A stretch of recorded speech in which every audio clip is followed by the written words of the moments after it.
জীবনটা কিন্তু এক সফর হ্যাঁ সুহানা, যদি আপনি সেটাকে ঠিক মতো সুহানা বানাতে পারেন।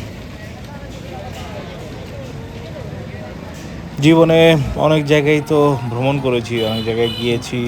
সব ভ্রমণ হয়তো শান্তির হয়নি, সুখের হয়নি, কিন্তু এবারের ভ্রমণটা কিন্তু সত্যি শান্তির খোঁজে। গন্তব্য মাদারীপুর, বাজিতপুর। আমরা যেই গুরু মহারাজের দীক্ষায় দীক্ষিত, তারই জন্মস্থানে এসে উপস্থিত হলাম। কলাগাছি না কি জায়গার নাম, নতুন মন্দির একটা। হুম, কাছাকাছি।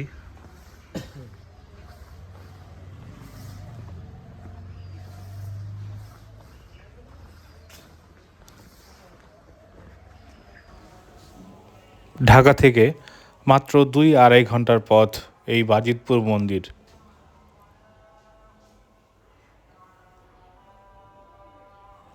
মালিবাগ অথবা সায়দাবাদ থেকে সার্বিক, সোনালী, চন্দ্রা এইসব বাস সার্ভিস আছে।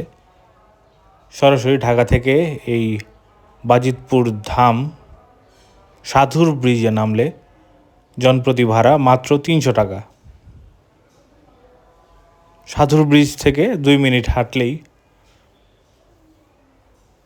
এই বাজিতপুর ধাম। মন্দিরে ঢুকতেই একটি শিব মন্দির, তারপর দুর্গা মন্দির এবং কৃষ্ণ মন্দির।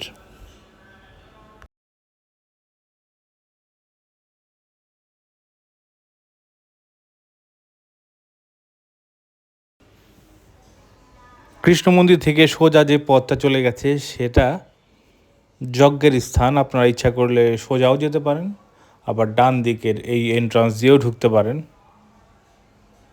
এটি গুরু মহারাজের ধ্যানের জায়গা ছিল যতটুকু জেনেছি। আর এই ব্রিটিশ স্টাইলে তৈরি বিল্ডিংটাই মূল মন্দির।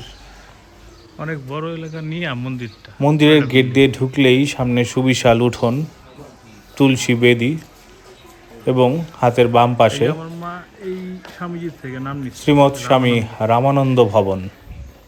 রামানন্দ ভবন না, এই ভবনেই স্বামীজিরা অবস্থান করেন।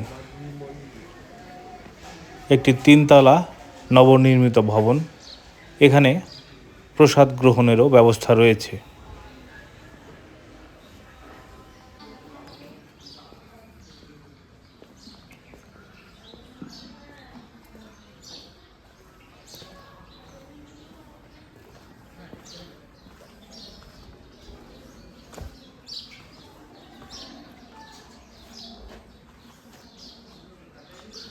অভিষেক বেদি।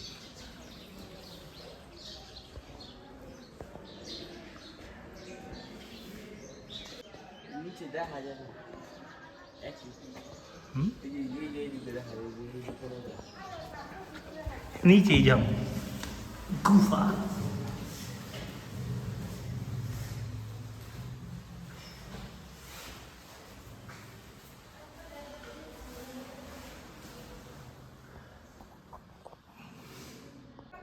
কি অনেক মানুষ অনেক মানুষ ঠাকুমা মনে করছে মনে হয় আজকে অনুষ্ঠান। কই কোন জায়গায় ঠিক পাবি না। আমি আজ বাবার এত মানুষ মানে রোহিত রোহিত সামনে অনেক পুকুর ঘাট।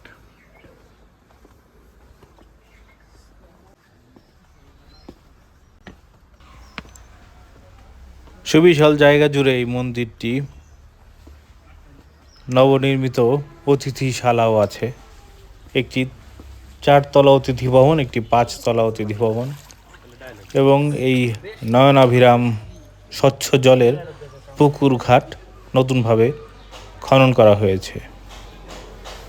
এটি গুরু মহারাজের সমাধি মন্দির। মন্দির কোনটা?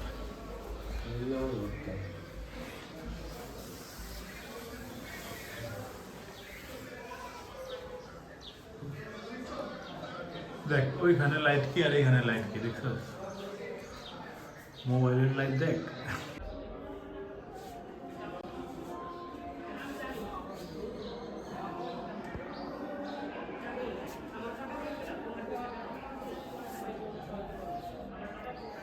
পুরোনো দিনের জানালা, পুরোনো দিনের তৈজসপত্র,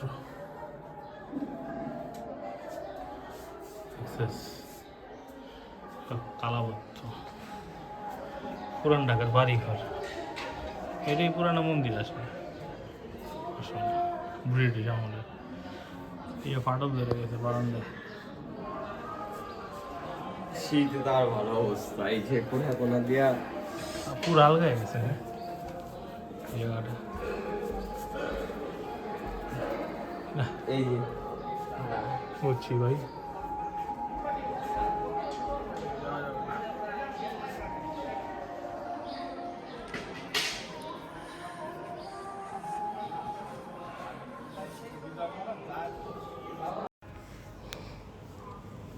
এটি এই পুরনো মূল ভবনেরই গুরু মহারাজের বিশ্রাম কক্ষ। এখানে অনেক প্রাচীন দিনের গুরু মহারাজের ছবি এবং এই ইতিহাস খচিত চিত্রকর্মগুলো বিদ্যমান।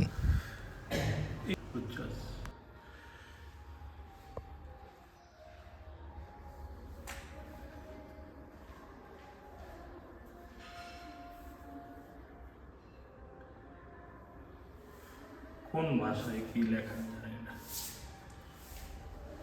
জগন্নাথ এখানে আছে লাইব্রেরি তালাবদ্ধ কেন? এখানে কি পুলিশ আছে না নাই ভিতরে? গোয়ালের একটা দুইটা হয়তো বা পালসা মাদাই স্কুল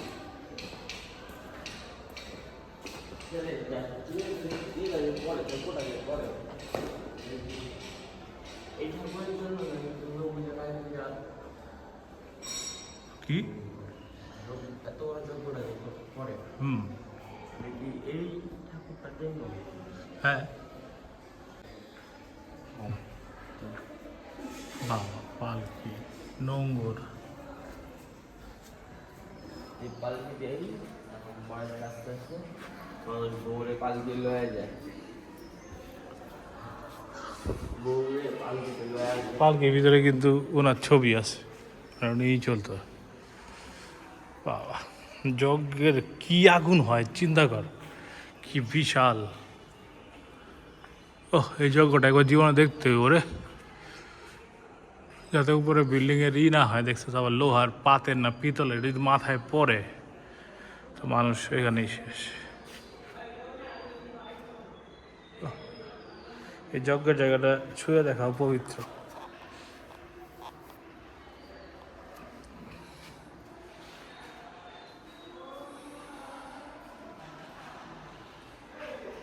প্রণব রাজ মঞ্চ, প্রসাদের জায়গা।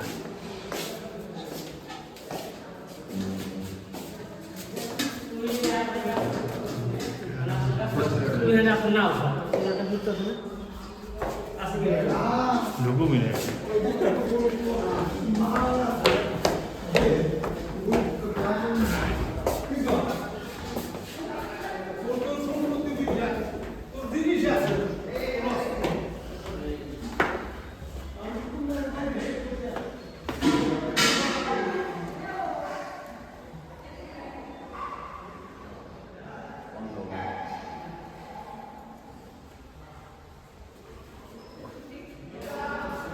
দেখ অন্ধকারে আমরা পড়তে পারি না কি লেখা, ফোন কিন্তু ঠিকই ধরছে। হ্যাঁ আমরা কিন্তু এটা পড়তে পারতেছি না, ফোনে ঠিকই স্পষ্ট আছে। চন্দ্রিমা সনাতন সংঘের বাবা বিশাল হল। ফুটবল এই অতিথিশালার ভেতরটা একটু দেখাই আপনাদের।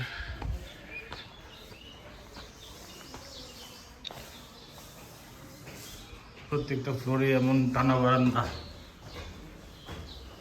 চমৎকার আলো বাতাস, নির্মল শান্তির জায়গা।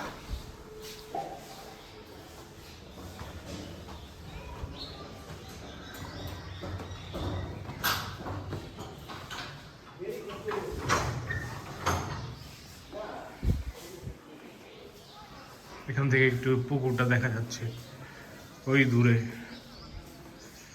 একটা বাগানও আছে এখানে, সবজি বাগানের মতো। ওই দূরে পুকুর পার, ওখানে স্নান টান করতে পারে ভক্তবৃন্দ।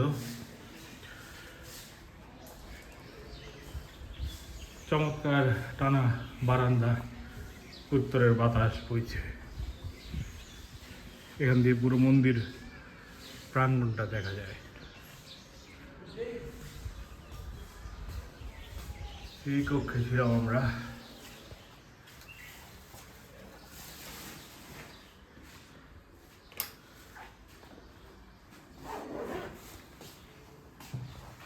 এখানে টাচ বাথরুম।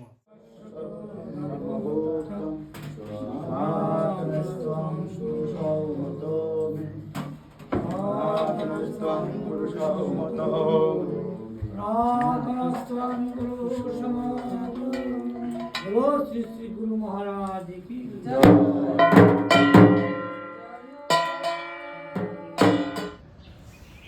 বহুদিন পর এমন স্নিগ্ধ সকাল দেখলাম। আরতি দর্শন শেষে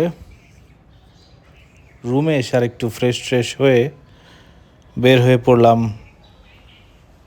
মন্দিরের আশপাশটা ঘুরে দেখার জন্য। মাকে নিয়ে বেরিয়ে পড়লাম গুরু মহারাজের পৈতৃক ভিটা দেখার জন্য।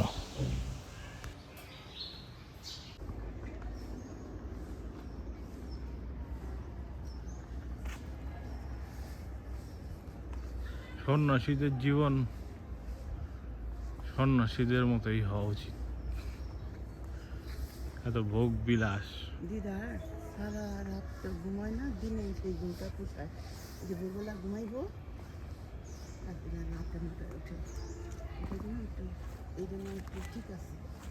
আমি একটু একেবারে সুকান্তার মার কথা তুমি চিন্তা করে দেখো, 1 বছর ধরে ঘুম হয় না প্রায়। কেমনে মানে সুস্থ আছে চিন্তা করে।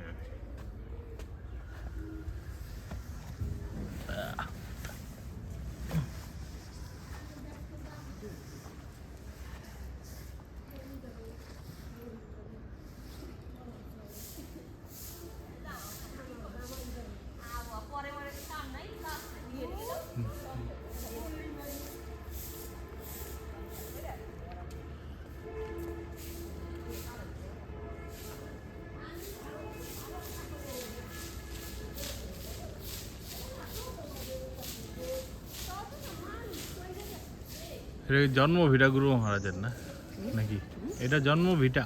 এটা হুম এখানে জন্ম হয়েছে। হুম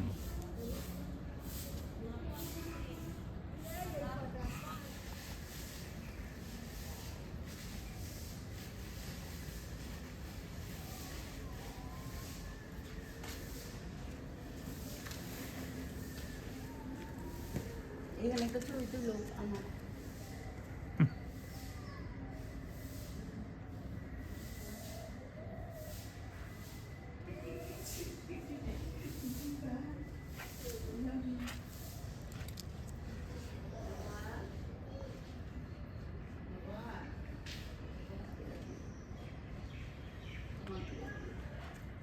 লাইটের সুইচটা পাইলাম না।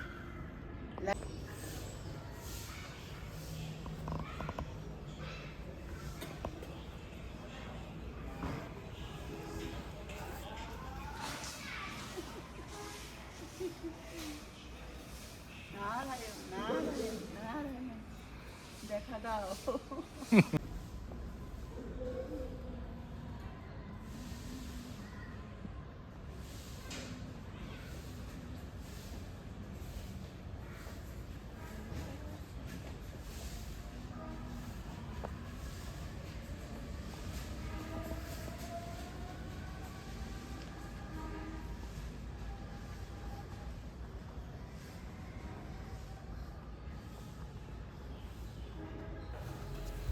প্রকৃতির এমন সৌন্দর্য, মনে হচ্ছে যেন স্বর্গে চলে এসেছি।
গুরু মহারাজের এই পৈতৃক ভিটার ভিতরে অনেকগুলো কক্ষে এমন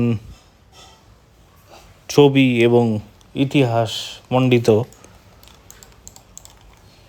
চিত্রকর্ম সুসজ্জিত রয়েছে। ভক্তবৃন্দ এসে এই ইতিহাস সম্বন্ধে জ্ঞান লাভ করতে পারে।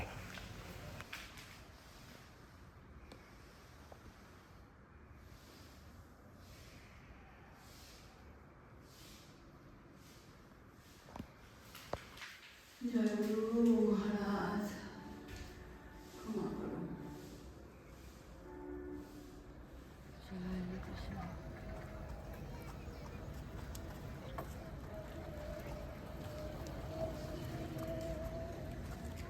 অর্ধেক শরীর ভালো হয়ে যায় এই আবহাওয়াতে, গাছপালার আবহাওয়াতে। ঠিকানা কোথায়? জয় গুরু।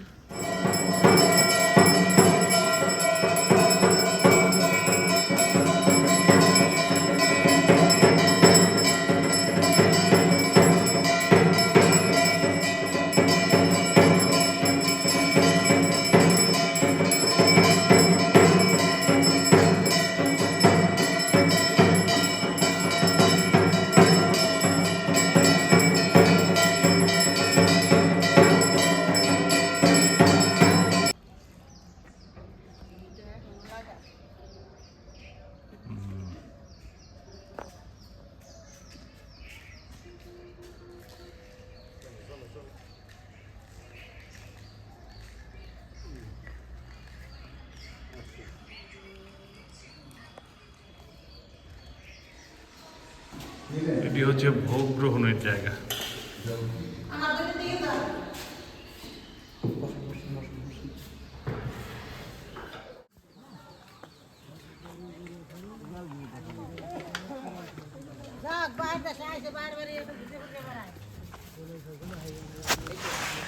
দুপুরের প্রসাদ গ্রহণ করার পর আমরা রওনা হলাম আরেকটি মন্দিরের উদ্দেশ্যে, গুরু মহারাজেরই নবনির্মিত মন্দির কলাগাছিয়ায়। এটি বাজিতপুরের এই মন্দির থেকে একটা মেলা আধা ঘন্টা দূরত্বে অবস্থিত।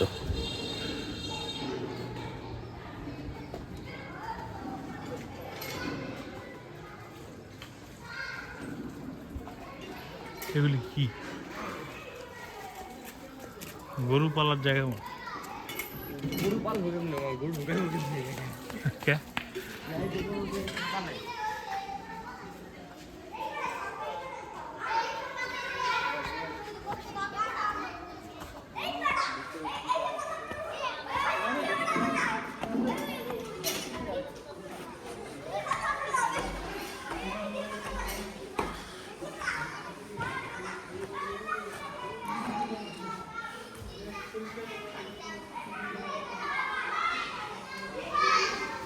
এই মন্দিরটি বর্তমানে মহিমানন্দ স্বামীজির তত্ত্বাবধানে পরিচালিত।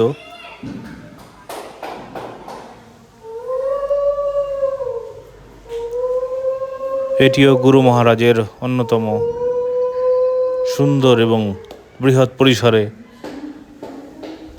গঠিত একটি মন্দির।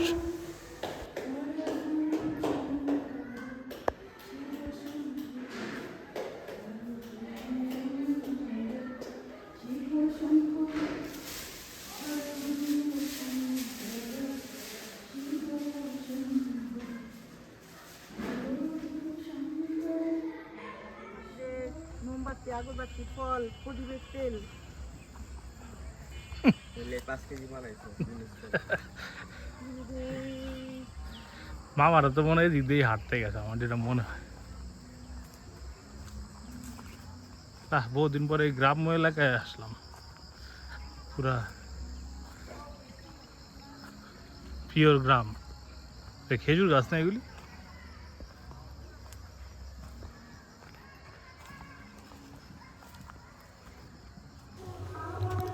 সন্ধ্যায় এই মন্দিরে এক নাম কীর্তন অনুষ্ঠিত হবে, যজ্ঞানুষ্ঠান হবে।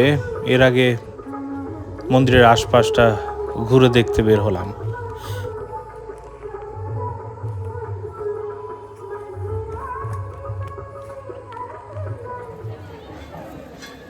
স্বামী সচিদানন্দ, যার জন্মস্থান পূর্ব কলাগাছি কুমুছি, এবং ওই একই বাড়িতে স্বামী যোগানন্দ, স্বামী আত্মানন্দ, এই তিনজন পূজনীয় স্বামীজি এটা কিন্তু এই কলাগাছেরই, এবং অন্যান্য আরও 4 জন স্বামীজি, ইনাদেরকে বিনোদ সাধু প্রথম এই বাজিতপুরে 1917 সালে এই সংঘ প্রতিষ্ঠা করে এই 7 জনের মাধ্যমে। তাহলে এই 7 জন হয়েছে ওনার হইল গুরু বিনোদ সাধু হয়েছে একটা নৌকা, সেই নৌকার হইল মাঝি এই 7 জন। উনি কি করলেন, পরবর্তীতে বিভিন্ন তীর্থে চলে গেলেন গুরু মহারাজ। বিনোদ সাধুকে আমরা গুরু মহারাজ বলে থাকি। তীর্থে গিয়ে উনি আশ্রম প্রতিষ্ঠা করলেন গয়া, কাশী, প্রয়াগ এবং পুরী। এখানে গিয়ে আমাদের হাজার হাজার ভক্ত শিষ্য দ্বারা আশ্রয় পেতেন, শান্তিতে মামা সিদ্ধান্ত অঙ্গীর ঘৃতেন বর্ধায়মসি বৃহচনায় ইয়াবিষ্টে ওম স্বাহা ইদমগ্নয়ে অঙ্গিরসে ইদং নামম। হাত জোড়ো করে সবাই প্রার্থনা করুন, হে অগ্নি, হে অগ্নি, তুমি সকল দেবতাদের, তুমি সকল দেবতাদের মুখস্বরূপ, মুখস্বরূপ। এই আহুতি জাত বেদা অগ্নির জন্যে, আমার জন্য নয়, আমার জন্যে নহে। হে অগ্নিরা, হে অগ্নি, হে অগ্নি, হে অগ্নি, এই আহুতি এই আহুতি দ্বারা তুমি বর্ধিত হও। আমাদের সংসারে সন্তান সন্ততি বর্ধিত করো, আয়ুষ্মান করো, যশস্বী করো, কল্যাণ করো।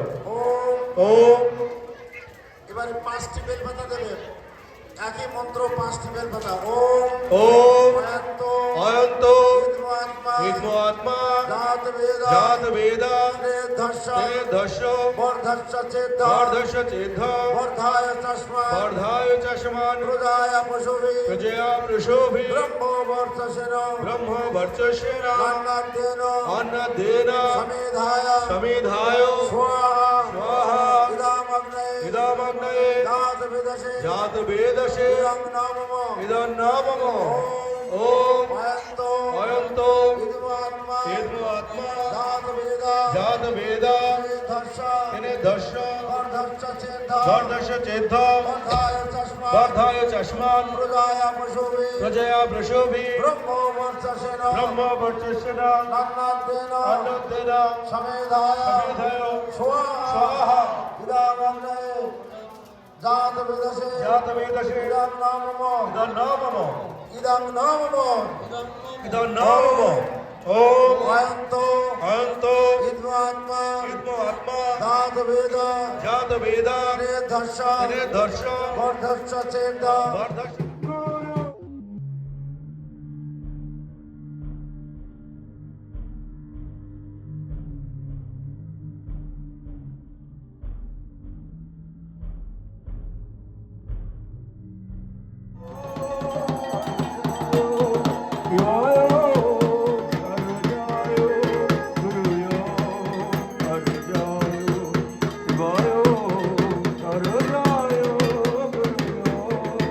Hare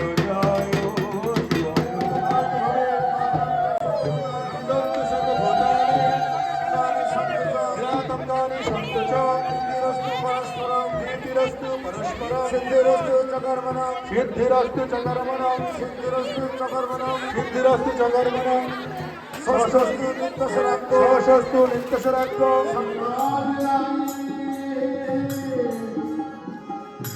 ভাষ্যে গোকুল তোর বিহারে অথই সাগরে কোন দুঃখে তুই